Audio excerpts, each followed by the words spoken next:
Chers grands frères, je voudrais vraiment, au moment où je prends le micro, je voudrais te féliciter. Je voudrais éviter le protocole parce que nous sommes en pleine campagne électorale. Avant tout propos, je voulais sincèrement te féliciter. Parce que nous assistons en ce moment à un déferlement humain qui traduit, si nous pouvons le dire ainsi, l'adhésion de la population à ta vision nouvelle.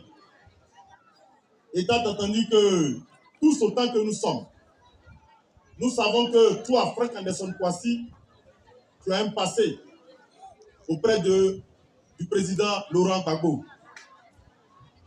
Tu as été de ceux-là même qui ont constitué le dernier bastion du président Laurent Gbagbo.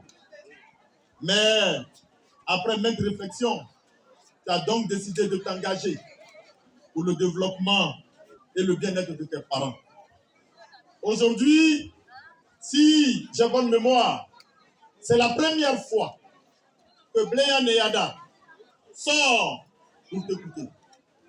C'est donc un moment solennel et important qui traduit, si besoin en était, la détermination de cette population pour ta cause. Je voudrais donc, à ce moment précis où je prends la parole, t'adresser toutes nos félicitations pour cette mobilisation exemplaire à ce moment de campagne électorale. Merci, cher grand frère. Et comme tu le sais, toi et moi, nous avons un passé. Et je me plais à le rappeler et à te rassurer de mon soutien dans cette action que tu mènes. En tout cas, que Dieu te bénisse en tant que digne fille de Bléa Neyada. Bonne continuation, tu as notre soutien au niveau de l'HDP. Je voudrais m'adresser au chef. Le chef de Bléa, c'est un ami personnel. Je suis heureux que tu t'es battu personnellement pour qu'aujourd'hui le chef soit dans ses droits, afin que l'administration puisse entériner le choix. Parce que tout est une question de légalité au-delà de la légitimité. Tu peux être légitime, mais ne pas avoir la légalité, parce que nous savons ce que c'est que la politique. Je voudrais donc, avec ton soutien, saluer, féliciter le chef, nouvellement, qui a eu son arrêté.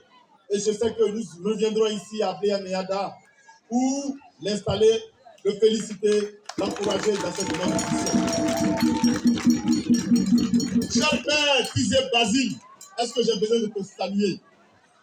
Parce que tu me l'as dit lorsque nous étions à Dondi, je suis un chef.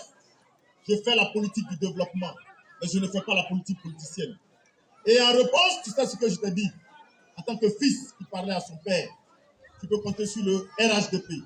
Quand il s'agit du développement de nos localités, parce que le président Alassane Ouattara a changé la donne politique en Côte d'Ivoire.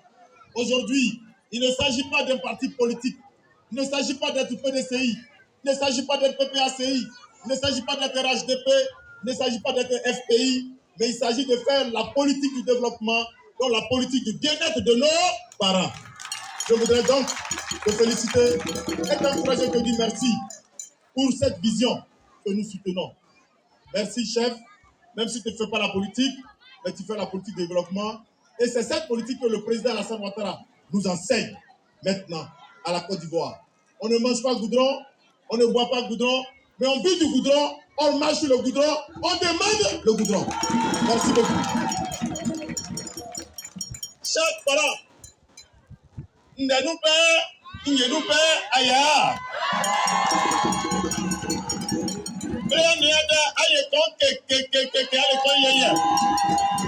Merci infiniment pour cette mobilisation. Merci infiniment pour cette mobilisation qui traduit votre soutien au RHDP et au président Diégué Dagnon Joachim. Je voudrais vous saluer. Il s'agit du président Guégué Bagnon Joachim. Il y a notre mandat qu'il sollicite. Il ne sollicite pas le mandat pour lui-même. Il a plus de 80 ans. Mais il est préoccupé par le bien-être des populations de la région du Gord. Ici à Pléa, vous savez ce que le président Guégué Bagnon a fait. Il a construit une maternité pour le village. Et vous le savez très bien, la maternité est là, elle est visible, elle est palpable.